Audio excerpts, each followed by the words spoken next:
7 कलीसियाओं में छुपी है। आपकी ज़ात की कहानी 7 कलीसियाओं में छुपी है। और ये जो 2 बाब हैं, सबसे पहले ये एक बात क्लियर कर देते हैं कि खुदा हमारी सिर्फ दुआ नहीं सुनता, वो हमारी हालत को जानता है।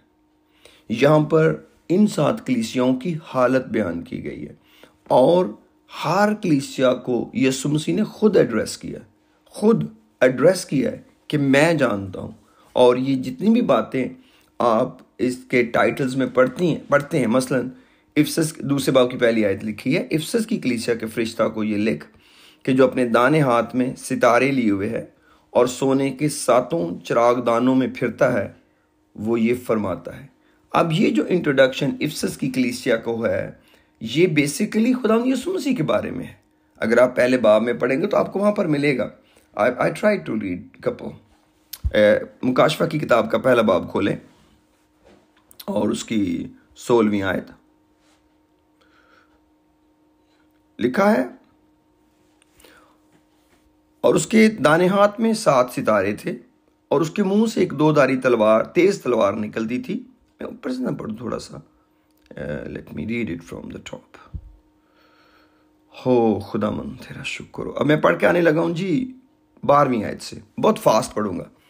मैंने उस आवाज देने वाले को देखने के लिए मुंह फेरा जिसने मुझसे कहा था, और फिर कर सोने के 7 चिरागदान देखे।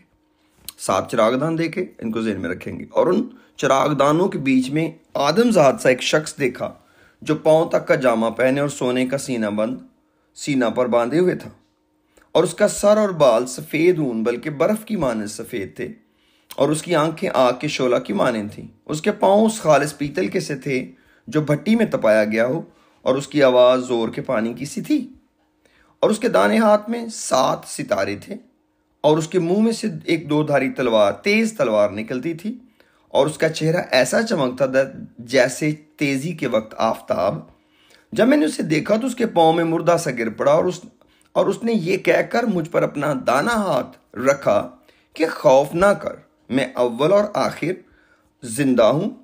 मैं मर गया था और देख अब्दुल्लाबाद जिंदा रहूंगा, और मौत और आलम अरवाह की कुंजियां मेरे पास हैं। बस जो बातें तूने देखी और जो बातें हैं जो उनके बाद होने वाली, उन सबको लिख ले। यानी उन 7 सितारों का भेद जिन्हें तूने मेरे दाने हाथ में देखा था, और उस सोने के 7 चिरागदानों का। वो 7 सितारे तो 7 कलीसियाओं के फरिश्ते हैं, और वो 7 चिरागदान 7 कलीसियाएं हैं। तो अब आपको इफिसस की कलीसिया को जब फरिश्ते को वो लिखा गया खत, तो आपको अंदाजा हो जाएगा कि ये इसको लिखने वाला कौन है, इसको डील कौन कर रहा है, जो अपने दाने हाथ में सितारे लिए हुए है और सोने के 7 चिरागदानों में फिरता है। अभी हम पहले बाब के अंदर ये डिटेल पढ़ के गुजरे हैं कि ये बात खुदा यीशु मसीह की हो रही है, जिसने कहा मैं मर गया था, अब मैं जिंदा हूं, और देख अब्दुल्लाबाद में जिंदा रहूंगा। और दूसरी आयत कहती है इफिसस की कलीसिया के फरिश्ता को जो लिखा है, मैं तेरे काम, तेरी मुशक्कत, तेरा सब्र तो जानता हूं, और ये भी कि तू बदों को देख नहीं सकता, और जो अपने आप को रसूल कहते हैं और है नहीं, तूने उनको आजमा कर झूठा पाया। और खुदावंद यीशु मसीह की जजमेंट इतनी एक्यूरेट है कि हर एक चीज को, एक्यूरेट का मतलब है कि एक्सप्लेन कर दिए। मोस्ट ऑफ द थिंग्स जो है इफिसस की बता दी हैं, अच्छी चीजें भी बता दी हैं, बल्कि अच्छी चीजों से ही शुरू किया है, जो नॉर्मली एक बहुत गुड प्रैक्टिस है कि आप किसी को डील करते हैं तो उसके अच्छे कामों से शुरू करें, फिर उसकी वीकनेस पर चले जाएं।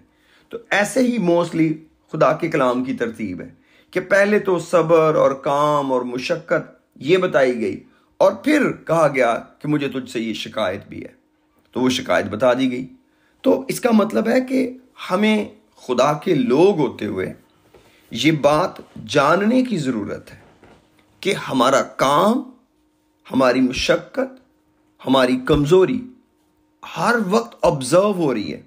अगर ये 7 कलीसियाओं के लिए ऑब्जर्व हो रही थी, तो कैसे मुमकिन है मेरे और आपके लिए ये ऐसा ना हो रहा हो। और ये एक कलीसियाई हालत है। कलीसियाई हालत का मतलब है ये लोगों की हालत है। इसका मतलब है कि कलीसिया होते हुए कई दफ़ा हम बहुत ज़्यादा एक जैसे मिजाज में चले जाते हैं।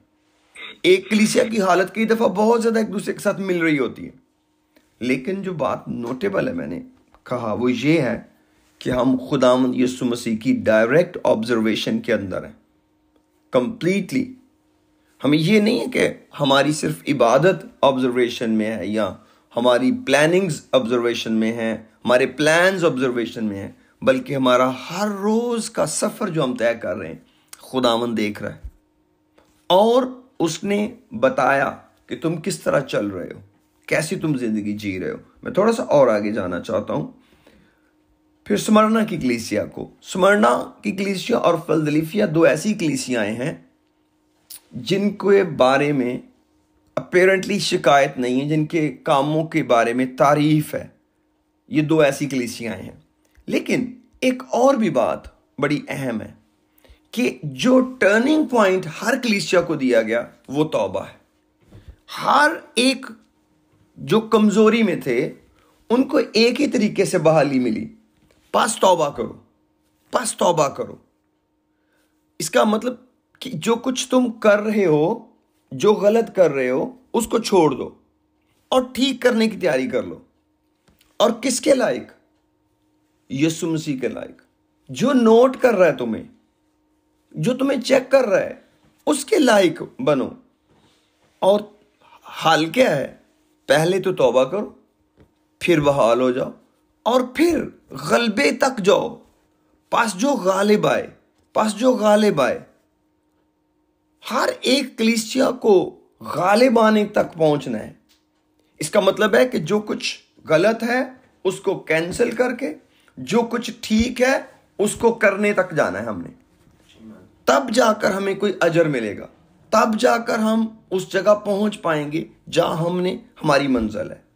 तो हमें इन 7 कलीसियाओं के को पढ़ते हुए बड़ी एहतियात रखने की जरूरत है कि खुदा का कलाम हमको कैसे डील कर रहा है, कि हमें किस ऑप्शन से वापसी का रास्ता मिलेगा, जो तौबा से स्टार्ट होगा, गलबे पे एंड होगा।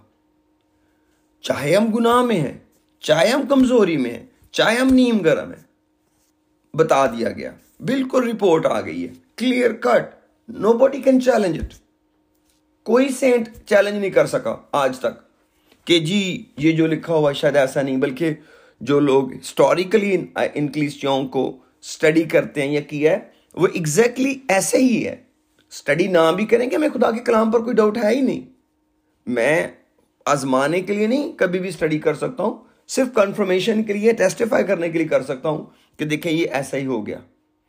लेकिन जो मैसेज है वो ये है कि हमने उस काम को जिससे खुदा हमें मना कर रहा है रुकना है और ठीक काम को इस जगह लेकर जाना है कि हम गलबे की जिंदगी जिए, क्योंकि जो इनाम है वो गालिब आने वालों के लिए, सिर्फ उनके लिए नहीं जिन्होंने टाइम गुजारा है। नो, जो मोर देन कॉन्करर थे, गालिब आए थे, फतह से बढ़कर गलबे को हासिल किया, तब जाकर वो इस लायक बने। और फिर हम एक और भी चीज़ इसमें सीखते हैं कि हमें उन लोगों को ज़रूर ऑब्जर्वेशन में रखना है, चाहे वो नकलइयों की तालीम है, चाहे वो इज़बल की तालीम है या वो बिलाम की तालीम है। हमने ज़रूर इस बात को ज़हन में रखना है कि कौन नाकस तालीम के ज़रिए कलीसिया के अंदर आता है, कौन खुदा के लिखे हुए कलाम को नाफरमानी के ज़रिए बदल कर कुछ और उसमें ऐड करना चाहता है। क्योंकि हमें खुदा के कलाम की सच्चाई में कुछ भी शामिल करने या उससे निकालने का इख्तियार नहीं दिया गया, सिवाय ये कि हम खुदा से जोर मांगें कि हम इस पर अमल कर सकें। और खुदा ज़रूर जोर देता है, ये उसका हमसे वादा है।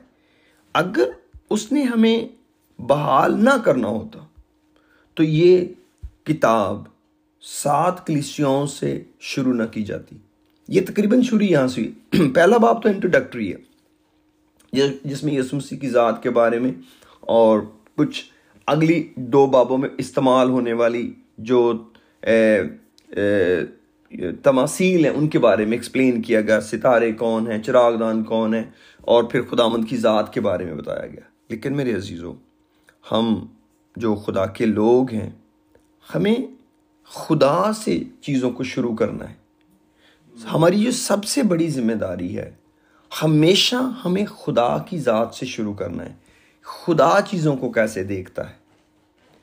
हम जो इंसान की जो सबसे बड़ी प्रॉब्लम वो ये है कि वो खुद ही डिसाइड कर लेता है कि ठीक और दुरुस्त क्या है। वो इसके लिए खुदा से नहीं पूछता कि आप इसके बारे में क्या सोचते हैं। कलाम हमें क्लियर कट बताता है, हमें हमेशा खुदा की तरफ से शुरू करना चाहिए। जब भी लोगों ने अपनी तरफ से शुरू किया और अपनी ही नज़र में सेटिस्फाई हुए, वो तो बड़े नुकसान में चले गए, क्योंकि वो अपने ही तौर पर अपने आप को जस्टिफाई करने लग गए कि हम ठीक हैं। उन्होंने खुदा से दरियाफ्त ही नहीं किया कि क्या खुदा हम तेरे लायक हैं या नहीं है। जिन्होंने किया वो बहुत कामयाब हो गए। उन्होंने उस आवाज़ का यकीन किया, उस आवाज़ की ताबेदारी की। लेकिन कुछ ऐसे भी थे जिन्होंने अपनी अकल से ही खुदा को खुश करने की कोशिश की और वो नाकाम हो गए। क्योंकि हमें खुदा का काम करना है, पहले की तरह काम कर। आप इफिसस की कलीसिया को ले लें। अब फरिश्ता क्या कह रहा है, तुमने पहले से मोहब्बत छोड़ दी है और तौबा कर और क्या कर, पहले की तरह काम कर। हालांकि शिकायत तो मोहब्बत की है। अब हम सोचते हैं कि आम इंसान को, अगर कोई शख्स आपके पास बुजुर्ग आ जाए, वो अपने बेटे को कहे, बेटी को कहे, अपनी बहू से कहे, आप मुझे पहले जैसा प्यार नहीं करती या प्यार नहीं करते आप, तो बच्चा सॉरी करेगा और कहेगा लें अब्बा जी अब आपको पहले की तरह प्यार करेंगे। लेकिन कलाम क्या कहता है, तौबा कर और पहले की तरह काम कर। मैं इसको ऊपर से पढ़ के आपको बताना चाहता हूं, थोड़ा सा डिफरेंस। लिखा है 4th आयत में, मगर मुझको तुझसे ये शिकायत है कि तूने अपनी पहली सी मोहब्बत छोड़ दी। 5वीं आयत, बस ख्याल करके तू कहां से गिरा है और तौबा करके पहले की तरह प्यार नहीं कर, लिखा हुआ पहले की तरह काम कर। इसका मतलब है कि जब हम खुदावंद से प्यार करते हैं तो खुदावंद का काम करते हैं, खुदावंद की बात मानते हैं। तो खुदावंद यीशु मसीह फरमाते हैं, अगर तुम मुझसे मोहब्बत रखोगे तो फिर मेरे हुक्मों पर अमल करोगे। यूहन्ना 15 में लिखा है। क्योंकि आप किसी की बात ना मान के भी उससे प्यार कर सकते हैं। इंसान से क्या आप उसकी बात तो ना माने लेकिन उसे आप प्यार करते हो। लेकिन खुदावंद क्लियर कट ये बताता है कि जब तुम मुझसे प्यार करोगे तो उसका स्टैंडर्ड ये नहीं होगा कि मैं आपसे प्यार करता हूं, उसका स्टैंडर्ड ये होगा कि तुम मेरी बात मानोगे, तुम मेरे हुक्मों पर अमल करोगे। इसीलिए इफिसस को भी यही कहा गया, बस ख्याल करके तू कहां से गिरा है, तौबा करके पहले की तरह काम कर, और अगर तू तौबा ना करेगा तो मैं तेरे पास आकर तेरे चिरागदान को उसकी जगह से हटा दूंगा। तो इसका मतलब है जब चिरागदान उसकी जगह से हटा दिया गया तो चिरागदान तो कलीसिया है और चिरागदान के अंदर चिराग रखा जाता है। याद रखें, इस दौर के ईमानदार को कलीसिया में होना बड़ा ज़रूरी है। मैं समझता हूं जिस दौर में से हम गुजर रहे हैं, जहां आपके पास मल्टीपल कलीसियाएं हैं, यूट्यूब, फेसबुक, जूम लिंक्स, आप एक से ज़्यादा कलीसियाओं से राब्ता रख सकते हैं। कोई बुरी बात नहीं है, आपको अपनी तरक्की के लिए आप ऐसा कर सकते हैं। लेकिन याद रखें, ये बहुत एहतियात की ज़रूरत है कि आप किस कलीसिया के साथ अटैच्ड हैं, किस चिरागदान के अंदर आप रखे गए हैं। क्योंकि आखिर आप एक चिराग हैं और आप चिरागदान के अंदर। यीशु मसीह ने मत्ती की इंजील के 5वें बाब में कहा, कोई चिराग जलाकर उसको पलंग के नीचे नहीं रखता। ये आपका ख्याल है, आपकी हैसियत कोई नहीं है। ये आपका ख्याल है, आप सिर्फ ले रहे हैं, कलाम ले रहे हैं। नो, आपकी रोशनी जा रही है। आपने एक नूर बन के दुनिया को अपनी तरफ खींचना है और खुदावंद का काम करना है, और आपको एक चिरागदान पर होना बड़ा ज़रूरी है। आपको अपने पास्टर का नाम आना, आपको आपके चर्च का नाम आना ज़रूरी है, चाहे वो जूम पे क्यों ना हो, चाहे आप एक जूम के चर्च के साथ ही लिंक क्यों ना हो। और इसका मतलब पास्टर एरिक नहीं है, कोई भी एक पास्टर जो आपका है, आपको मालूम होना चाहिए कि ये है मेरी फेलोशिप, ये है मेरे मुकद्दस बहन भाई जिनके साथ में हूं, और ये है मेरे पास्टर, और ये है तरतीब, और ये है इसके अलावा जिनसे मैं खुदा का कलाम सुनता हूं। क्लियर कट पता होना चाहिए, और खादम को भी स्पेशली पता होना चाहिए कि मेरे लोग कौन कौन से हैं, और उनमें मैं भी शामिल हूं। मैं जब दुआ करता हूं तो मेरी ख्वाहिश होती है कि मैं अपने लोगों के लिए नाम लेकर दुआ करूं, क्योंकि ये खुदा ने मुझे जिम्मेदारी दी है और मैं इसको खुशी से कबूल करता हूं। लेकिन ये तजर्बे की बातें, ये कलाम की बातें, हम कलाम को जुटला नहीं सकेंगे, हम कलाम को बदल नहीं सकेंगे कि हम कलाम को बदलें। हम अपनी अक्ल से खुदा की तरफ देख रहे हैं, नहीं, कलाम सिखाता है खुदा की आंख से अपनी तरफ को देखना है। खुदा मेरे बारे में क्या सोच रहा है, क्योंकि हर जगह तो खुदा की सोच लिखी हुई है। 7 कलीसियाओं में कलीसिया थोड़ी खुदा को बता रही थी कि हम कैसे हैं। इन 7 कलीसियाओं ने कब खुदा को बताया कि हम कैसे हैं? किसी को मौका ही नहीं मिला। खुदा ने 7 की लिस्ट बता दी तुम कैसे हो, और कोई भी चैलेंज नहीं कर सका। कभी भी कोई शख्स खुदा को चैलेंज नहीं कर सकता, चाहे खुदा किसी एक शख्स की हालत बता दे, चाहे पूरी कलीसिया की हालत बता दे। खुदा को कौन जवाब देगा? आप देखिए जरा, मैं आपको एक कलीसिया की कहानी बताता हूं। आप जरा आए मेरे साथ मुकाशवा 3 बाब में और आखिरी कलीसिया में चले जाएं। अब अभी मैं आपको बताने लगा हूं व्यू पॉइंट। ये थोड़े मॉडर्न थे, इनके दौर में शायद इंटरनेट आ गया था, जूम, फेसबुक, यूट्यूब भी थी। इन्होंने अपने बारे में खुद कुछ एक बनाया कि हम कैसे हैं। इस कलीसिया ने बताया कि हम कैसे हैं। मैं 17वीं आयत पढ़ने लगा हूं, कलीसिया का नाम बाद में पढ़ते हैं। जरा 17वीं आयत में आते हैं, 3 बाब की 17वीं आयत। लिखा है, चूंकि तू कहता है मैं दौलतमंद हूं और मालदार बन गया हूं और किसी चीज का मोहताज नहीं, और ये नहीं जानता। लें जी, आप खुद बता लें अपने बारे में। अब मुकद्दस लोग, एक कलीसिया, मॉडर्न तरीन कलीसिया अपनी रिपोर्ट पेश कर रही है। मैं क्या हूं? दौलतमंद हूं, मालदार बन गया हूं, कुछ भी नहीं चाहिए, सब कुछ है, खुदा का दिया सब कुछ है। जैसे लोग हमारे कल्चर में करते हैं, कुछ क्या हाल है? बिल्कुल ठीक है। और बच्चों का क्या हाल? बिल्कुल ठीक। वेरी सिमिलर लैंग्वेज लौदीकिया की कलीसिया यूज कर रही है। दौलतमंद हैं, मालदार बन गए, किसी भी चीज के मोहताज नहीं। और अब आई असल रिपोर्ट। असल रिपोर्ट क्या कहती है? और वो और नहीं जानता कि तू कमबख्त और खार और गरीब और अंधा और नंगा है। क्या आप सोच सकते हैं कि इन दोनों बातों में कोई रेलेवेंस है आपस में? कि कोई शख्स ईमानदार अपनी हालत में इतना सेटिस्फाई हो कि उसका एक्चुअल इतना फर्क हो? बंदा अपने आप को दौलतमंद, मालदार और किसी भी चीज का मोहताज ना समझता हो। ये कोई दुनियादारों की बात थोड़ी हो रही है, ये तो दुल्हन कलीसिया की बात हो रही है, ये तो मुकद्दसों की बात हो रही है। क्या हम खुदा से इस कदर सेंस में दूर हैं कि जो खुदा हमें बता रहा है हमें वो पता भी नहीं है हम कौन है, और हम अपने बारे में रिपोर्ट पेश कर दी हमने। इसलिए मेरे अजीजों, मुझे नंबर 1 पे और हर ईमानदार को खुदा के व्यू से अपने आप को देखना है। मुझे 1 माह से ज्यादा हो चुका है खुदा से दुआ करते हुए, खुदा मुझसे मेरे बारे में बात कर, मुझसे मेरे बारे में बात कर, मुझे मेरे बारे में बता। और याद रखें, अभी तक खुदा ने जो बातें मुझे बताई मेरे बारे में, they are really shocking, they are really shocking कि मुझे किस कदर खुदावंद के अंदर अलाइन होने की जरूरत है। और अगर आप मुझे मेरे बारे में पूछें, बहुत बिजी, बड़े जो भी सो ऑन, चले मैं थोड़ा सा डिफरेंट हूँ, शायद मैं इतना नहीं करता हूँ, या मैं इस पर कोई कमेंट भी नहीं करना चाहता, इसको यहाँ छोड़ देते हैं।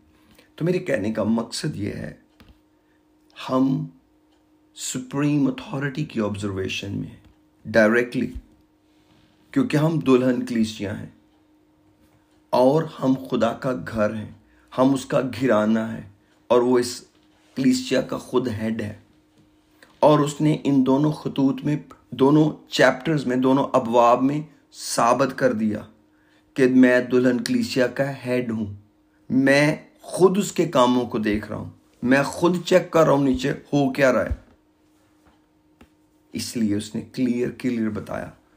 लेकिन ये बात बड़ी अधूरी होगी अगर मैं इसकी 18वीं आयत ना पढ़ूं और इस खूबसूरत सलाह को अपने लिए और आपके लिए ना लूं। ये सलाह आपके लिए और मेरे लिए है। चले मैं इसको अपने लिए पहले लेता हूं, आप मेरे बाद लें, लेकिन हम जरूर इस सलाह को लेकर आज की स्टडी को एंड अप करते हैं। इसलिए मैं तुझे सलाह देता हूं। वही जो शुरू में बात कर रहा है वही कहता है मैं तुझे एक सलाह दे सकता हूं। वो क्या है?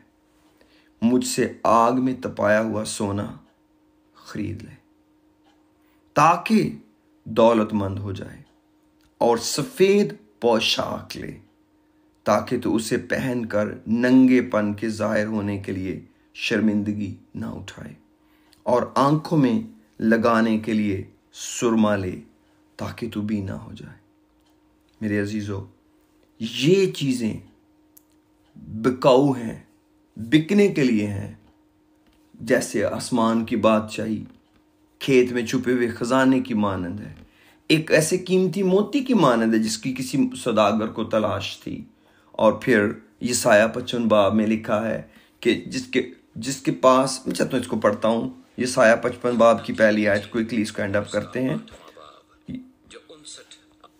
यसाया की किताब, उसका 55 बाब और उसकी पहली आयत, क्योंकि वहां से मैं लेसन आपकी और अपने लिए लेना चाहता हूं।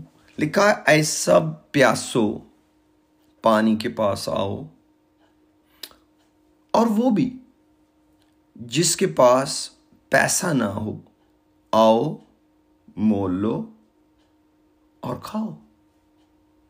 हाँ, आओ और दूध बेजार और बेकीमत खरीदो। तो यहां पर हमें पॉइंट मिलता है, जिसके पास पैसा ना हो वो भी आए। अब हमें भी यहां कुछ खरीदना है, सोना खरीदना है। मुझसे आग में तपाया हुआ सोना खरीद ले। तो हमने सिर्फ खरीदार बन के आना है, भूखे और प्यासे, गरीब बनकर। क्योंकि यीशु मसीह इसलिए गरीब बना ताकि हम दौलतमंद हो जाएं। वो इसलिए नहीं गरीब बना कि हम भी गरीब रहें। वो इसीलिए हमें सोना देना चाह रहा है, इसीलिए खुदा के कलाम की दौलत हमें हमारे अंदर रखना चाह रहा है। क्योंकि जो खुदा का कलाम है ये सोना है, बल्कि ये कुंदन से भी बढ़कर है। कलाम कहता है ये एक दौलत है। हो सकता है इसकी और भी बहुत सी तशरीहात हो सोने के लिए, लेकिन अभी के लिए जो मेरे दिल में है कि हमें खुदा के कलाम की दौलत हमारे पास होनी चाहिए और हम उसको हासिल कर सकते हैं। फिर सफेद पोशाक जो मुशर्रफ बेटे को ऑफर की गई मुफ्त, वो ले सकते हैं। और फिर आंखों में लगाने के लिए सुरमा हम खुदावन से ले सकते हैं ताकि हम बीना हो जाएं, हमारी आंखें खुले और इस तरह हम उस जगह पहुंच पाएं जहां खुदा हमको देखना चाहता है। इस कलीसिया के अंदर बहुत सारे और मैसेजेस भी हैं, नीम गर्मी है, लेकिन मैं इसको यहाँ पर एंड अप करना चाहता हूँ। जो रियल थिंग वो ये है, हम अपने मालिक की, हम अपने फिदिया देने वाले की डायरेक्ट ऑब्जर्वेशन में हैं। हमें उसकी आंखों से अपने आप को देखना आना चाहिए। खुदावन तू मुझे कैसे देखता है, मैं तुझे कैसा लगता हूँ, तू मुझे कैसे देख रहा है, वो मीन करता है। यानी ये एक पुराने वक्त की कहानी है जब लोग बड़ों से पूछते थे कि मैं कैसा लग रहा हूँ, मैं कैसी लग रही हूँ। यही काम हमने खुदावंद से करना है। खुदावंद मैं कैसा लग रहा हूँ, क्योंकि खुदावंद बता रहा है हर कलीसिया को कि तू कैसा है। आइए अपने सरों को झुकाते और दुआ करते हैं उसके बड़े प्यार के लिए, उसकी बड़ी मोहब्बत के लिए, उसके तर्स के लिए चंद मिनट के लिए दुआ करेंगे। Praise the Lord, hallelujah. खुदावंद का शुक्र करेंगे आज के इस कलाम की इन बातों के लिए और इस हेडिंग के लिए, इस हेड के लिए जो हर कलीसिया का है, जिसके अंदर जो खुसूसियात हैं हम पाते हैं कि ये खुदावंद यीशु मसीह से मुताल्लिक हैं। और खुदावंद यीशु मसीह जो हमें बचाने वाला और छुड़ाने वाला है, हमारा फिदिया देने वाला है। मेरे अजीजों, हमें उसकी तरफ निगाह करनी है, मुझे भी और आपको भी। इसलिए खुदावंद का शुक्र करेंगे उसके बड़े प्यार के लिए, उसकी बड़ी मोहब्बत के लिए, क्योंकि वो जिसको अजीज रखता है उसको तंबी और मलामत भी करता है। अगर आपकी आंख अपने बारे में और खुदावंद की आंख आपके बारे में एक ही तरह देख रही है, बड़ी खुशकिस्मती है, बड़ी बरकत।